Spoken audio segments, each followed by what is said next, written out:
और का जहां से इस वक्त बड़ी खबर, पूर्व सीएम दिग्विजय सिंह का बड़ा बयान यहां सामने आया। बीजेपी नेताओं की संपत्ति की जांच की बात यहां दिग्विजय सिंह ने कही है। 15 साल में नेताओं ने खूब धन कमाया, ये कहा है दिग्विजय सिंह ने।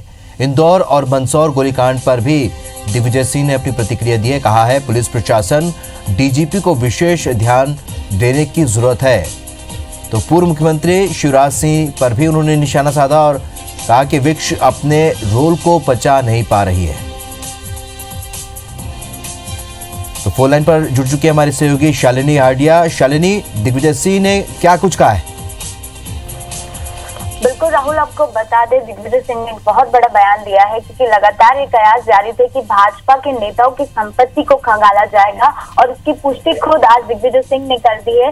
वो यही नहीं रुके, उन्होंने 15 साल में जिस तरह से भाजपा ने काम किया है उस पर भी सवाल खड़े किए हैं। नेताओं पर यहाँ तक के आरोप लगाए हैं कि 15 सालों में खूब कमाई की गई है।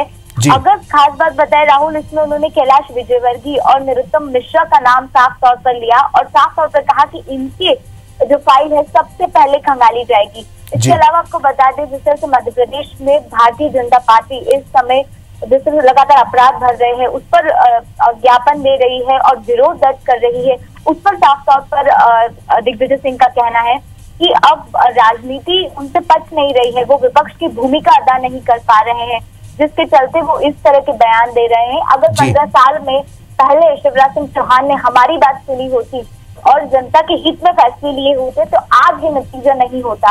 तो कहीं ना कहीं साफ तौर पर बोल सकते हैं कि अब जिस तरह की राजनीति शुरू हो गई है, बयानबाजी का दौर शुरू हो गया है और जिस तरह से दिग्विजय सिंह ने साफ संकेत दे दिए हैं कि आने वाले दिनों में भारतीय जनता पार्टी के बड़े नेताओं के जो संपत्ति है वो खंगाली जाएगी, तो उससे कई बातें जो है वो खुलकर सामने आ गई है। राहुल जी, शालिनी, इनके इस बयान से क्या देखा जाए? क्या मध्य प्रदेश की सियासत में अब कहीं ना कहीं बदलाव की राजनीति का स्वरूप भी दिखने लगा है? क्योंकि जब तक विपक्ष में थी कांग्रेस तब तक तो विरोध करती रही है, लेकिन अब चूंकि सत्ता में है तो ऐसे में क्या पिछली जो सरकार है, क्या उसके खिलाफ भी किसी तरह की जांच की बात में ये बात को आगे और कई लोगों के खिलाफ भी जांच हो सकती है? बिल्कुल साफ जाहिर होता है क्योंकि जिस तरह से आज बड़ा बयान खुद दिग्विजय सिंह ने दिया है उससे साफ जाहिर होता है कि अब कहीं ना कहीं कांग्रेस ने पूरी तरह से प्लान रेडी कर लिया है कि जितने भी बड़े नेता है, भले वो खुद शिवराज सिंह चौहान हो, कैलाश विजयवर्गीय का नाम तो साफ तौर पर ले लिया है, नरोत्तम मिश्रा का नाम लिया है, तो वो उनके टारगेट पर है। तो इससे साफ जाहिर हो जाता है कि कहीं ना कहीं कांग्रेस निश्चित तौर पर आने वाले दिनों में संपत्ति को जो खंगालने का काम है वो जारी करेगी। साथ ही साथ मध्य प्रदेश और कर्नाटका में जिस तरह से खरीद फरोख्त की बात सामने आ रही थी उस पर उन्होंने साफ कहा है कि इस पर भाजपा को अपने विधायकों को संभालने की जरूरत है क्योंकि कांग्रेस का कोई भी विधायक बिकाऊ नहीं है। इसके साफ संकेत जो है वो दिग्विजय सिंह ने दिए है और निश्चित तौर पर आने वाले दिनों में हमको ये साफ तौर पर देखने को मिलेगा क्योंकि जिस तरह से बयान दिया है उससे साफ जाहिर होता है कि पूरी प्लानिंग कर ली गई है। अब कभी भी बीजेपी के बड़े नेताओं के जो संपत्ति है उसका ब्यौरा लिया जा सकता है।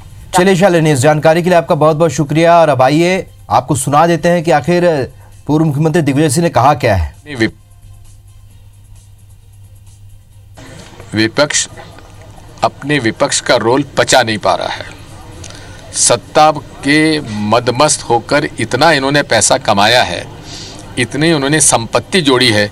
हम इसकी एक एक लीडर की क्या क्या संपत्ति उसने जोड़ी है 15 साल में, उस पर नजर रखे हुए।